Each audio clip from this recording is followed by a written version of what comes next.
Good morning. Welcome to rainbow thoughts triple nine our channel.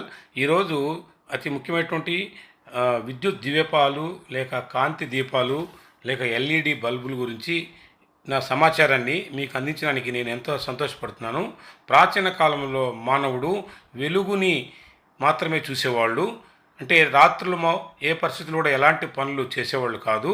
అయితే తర్వాత కాలక్రమేణా మానవుడు చీకట్లో కూడా అంటే రాత్రుల్లో కూడా వెలుతుర్ని ఏ విధంగా చూడాలనే దానికోసంగా వాళ్ళు మొట్టమొదటిగా చెకుముకి రాళ్లను ఉపయోగించి వాళ్ళు కాంతిని ఉత్పత్తి చేసేవాళ్ళు లేక లైట్ని ఉత్పత్తి చేసేవాళ్ళు. అంటే రెండు రాళ్లను వేగంగా రఫ్ చేయడం వల్ల వచ్చే ఆ యొక్క స్పార్క్తో లేక లైట్తో గడ్డిని వెలిగించి ఆ ద్వారా వాళ్ళు కాంతిని ఉత్పత్తి చేశారు. దాన్ని రకరకాలుగా ఉపయోగించుకున్నారు.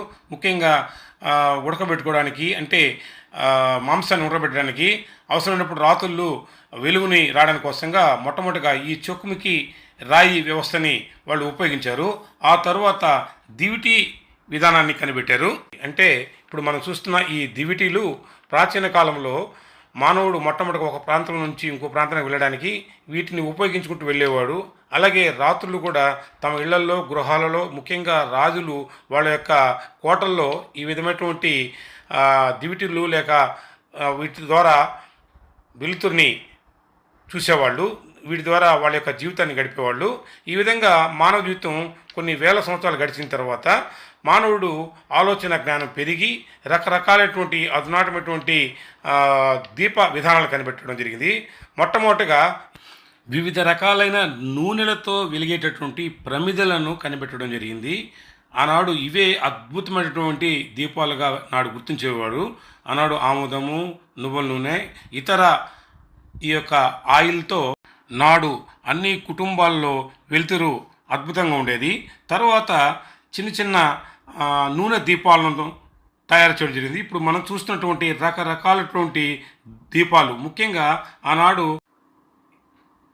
ఇనుముతో చేసిన అలాగే రాగి ఇత్తడి పాత్రతో చేసినటువంటి క్రింది భాగంతో చేసినటువంటి దీపాలు ఉండేవి. వాటిపైన అద్భుతమైనటువంటి ఈ గాజుతో తయారు చేసినటువంటి చిమ్నీలు ఉండేవి.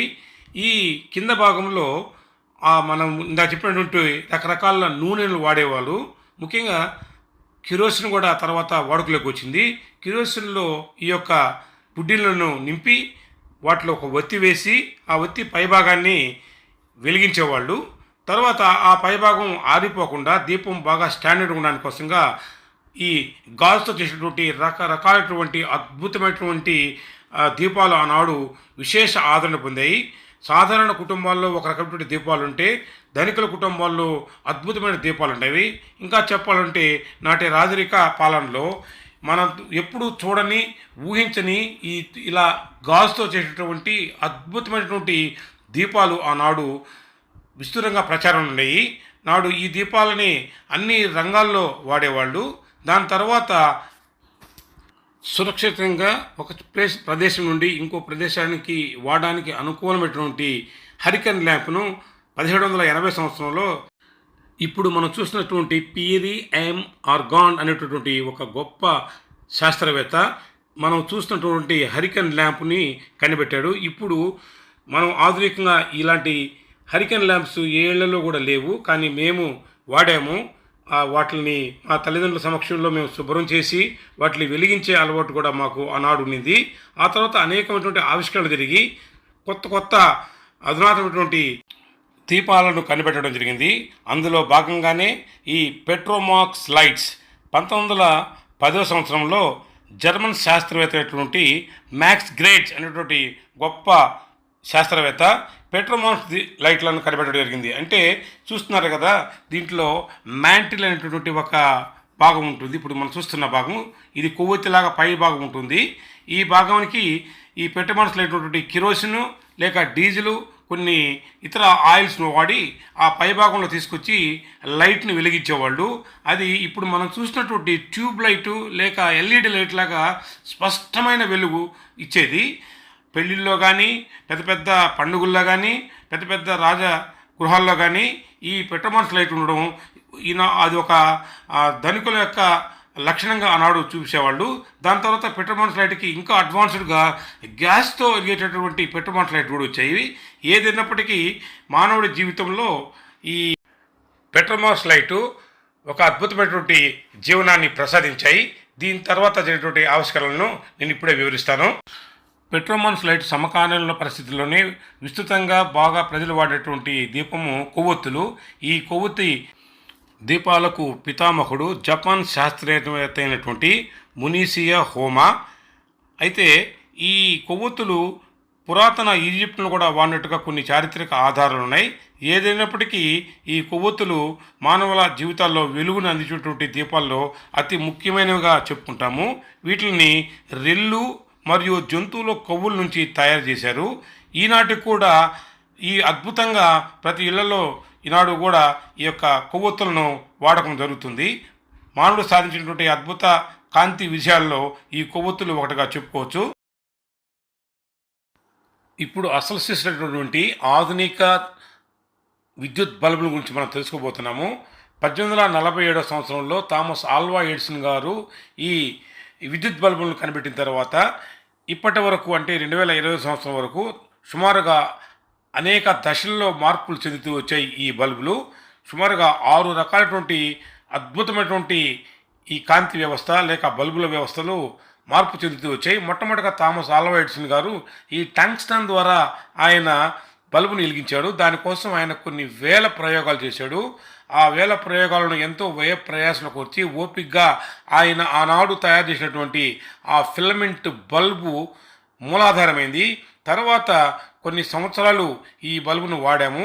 దాని ఆధారంగానే అనేక రకాలైనటువంటి నూతన బల్బులు వచ్చాయి.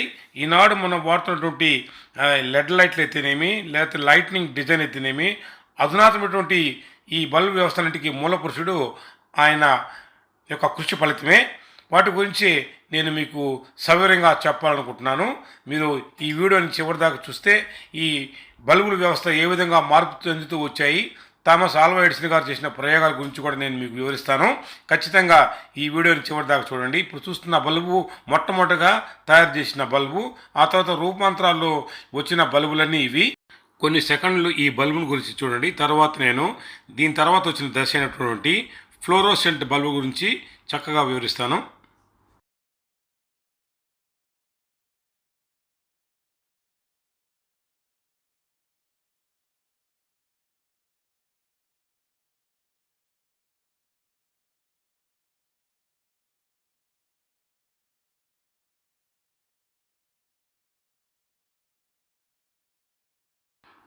Thomas Alva Edison filament bulb తర్వాత ముఖ్యమైనది ఫ్లోరోసెంట్ బల్బులు.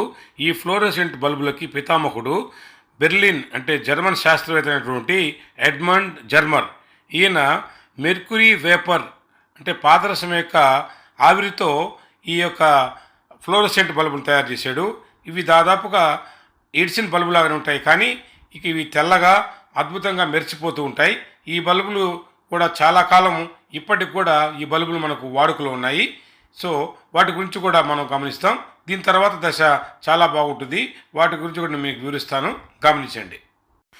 అయితే ఆ దశకు పోయే ముందు ఇంకొక కీలకమైనటువంటి బల్బు గురించి మీకు చెప్పాలి. అదే టార్చ్ లైట్ మనం చూస్తున్నది. ఈ టార్చ్ లైట్ వ్యవస్థాపకుడు లేక పితామహుడు ఇంగ్లాండ్ శాస్త్రవేత్త డేవిడ్ మిస్సెల్. ఈయన 1899లో ఈ టార్చ్ లైట్ను కనిపెట్టడం జరిగింది. ఈ విషయాన్ని ఎందుకు చెప్పానంటే టార్చ్ లైట్ అనగా మొబైల్ లైటింగ్ అంటారు దీన్ని, అంటే కదిలే లైటు. బల్బులు ఇవన్నీ కూడా స్థిరంగా ఉంటాయి. టార్చ్ లైట్ మనం ఎక్కడికి వెళ్ళాలన్నా తీసుకునేటువంటి ఒక అద్భుతమైనటువంటి ఈ టార్చ్ లైట్ విధానాన్ని కనిపెట్టడం కూడా ఈ కాంతి యొక్క స్వరూపాల్లో లేక జరిగినటువంటి పరిణామాల్లో ఒక గొప్ప పరిణామంగా గమనించుకోవచ్చు. అయితే ఈ టార్చ్ లైట్ ఈనాడు కూడా అవి మార్పులు చెందుతూ వచ్చినప్పటికీ ఈనాడు కూడా అవి ఎంతో పరిణామాల్లో వాడుతున్నారు. అయితే ఈ టార్చ్ లైట్కి మూలము బ్యాటరీ.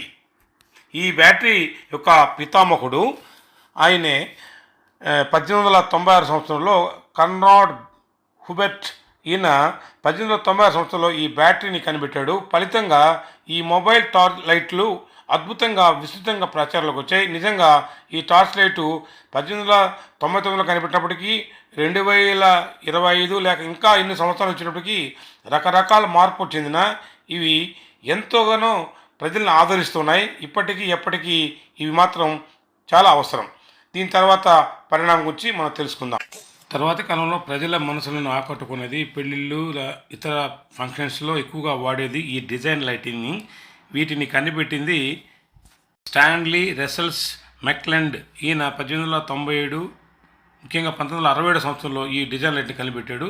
దీని తర్వాత ముఖ్యమైనది బహుళ విస్తారంగా ఇప్పటికీ వాడుతున్నటువంటి లైట్నింగ్ వ్యవస్థ, అదే ఈ ట్యూబ్ లైట్స్. ఇవి చాలా ముఖ్యమైనటువంటి లైట్నింగ్. ఇప్పటికీ ఆ కాంతుల్ని మనం ప్రజలందరూ వాడుతున్నారు. ఈ ట్యూబ్ లైట్ని కనిపెట్టిన జాక్లిన్ రెస్లర్ ఫ్రెంచ్ శాస్త్రవేత్త. ఈయన 1926 సంవత్సరంలో వీటిని కనిపెట్టారు. ఇప్పటికి కూడా 100 సంవత్సరాలు అయినప్పటికీ ఈ ట్యూబ్లైట్ వ్యవస్థలో చిన్న చిన్న మార్పులు వచ్చినప్పటికీ, ఎల్ఈడి పద్ధతులు వచ్చినప్పటికీ ఈ ట్యూబ్లైట్లు చాలా బహుళ విస్తారంగా ఉన్నవి. ఇప్పుడు చాలామంది ప్రజలకి ఈ ట్యూబ్లైట్లో వాడేటటువంటి చౌకులు, స్టార్టర్లు పూర్తిగా తెలియవు. ఈ స్టార్టర్లు అలాగే చౌకులు కరెక్ట్గా ఉంటేనే ట్యూబ్లైట్లు వెలిగేవి. ఇవన్నీ కూడా గతించిపోయినటువంటి విధానం. అయితే ఇప్పుడు వాడే ట్యూబ్లైట్లో చౌకులు, స్టార్టర్లు లేకుండా డైరెక్ట్గా ఇతర కాంపాక్ట్ విధానాలతో వాడుతున్నారు. ఏదైనప్పటికీ ఇప్పటికీ మనం వాడుతున్న ట్యూబ్లైట్కి ఇవే మూలాధారం. చాలా ప్రసిద్ధి చెందినవి ట్యూబ్లైట్లు. తర్వాత కాలంలో వాటిని వీధి దీపాలుగా, తర్వాత సోడియం వేపర్లు, ఇప్పుడు చూస్తున్నటువంటి బల్బులను కూడా తయారు చేశారు. ఇవి కూడా మనం వాడేటువంటి స్ట్రీట్ లైట్లు కూడా చక్కగా వాడేవాళ్ళు. ఎంతో ఉపయోగకరంగా నాడు ఉండేవి. దీని తర్వాత పరిణామాన్ని గురించి మనం ఇప్పుడు తెలుసుకుందాం. తర్వాత కాలంలో డెకరేషన్కి, ఇతర ఉపయోగాలకి ఈ నియాన్ బల్బులు ఉండేవి. వీటిని కనిపెట్టిన వాడు ఇప్పుడు చూస్తున్నటువంటి శాస్త్రజ్ఞుడు నిక్కీ హోల్మీ.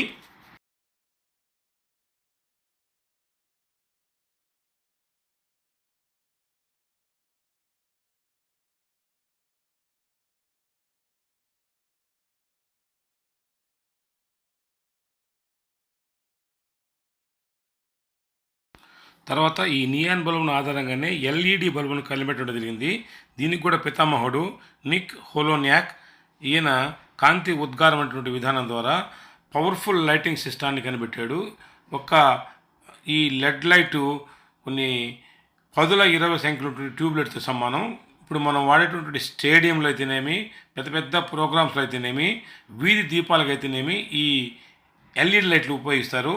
ఇప్పుడు మనం క్రికెట్ స్టేడియంలలోనూ, ఫుట్బాల్ స్టేడియంలలోనూ ముఖ్యంగా ఈ ఎల్ఈడి లైట్లని వాడతారు. ప్రకాశవంతమైన ఈ ఎల్ఈడి లైట్లు ఎంతో ఉపయోగంలోకి వచ్చాయి. దీని తర్వాత ఆధునిక ప్రపంచంలో మానవుడు తన ఇంటి గృహాలకు, అవసరాలకు అద్భుతమైనటువంటి రకరకాల నూతన విధానాలని ఉపయోగించడం జరిగింది. ప్రతి ఇల్లు కూడా అందంగా తీర్చిదిద్దారు. వాటిల్లో చాలా అద్భుతమైనటువంటి ఈ లైటనింగ్ విధానం రావడం జరిగింది.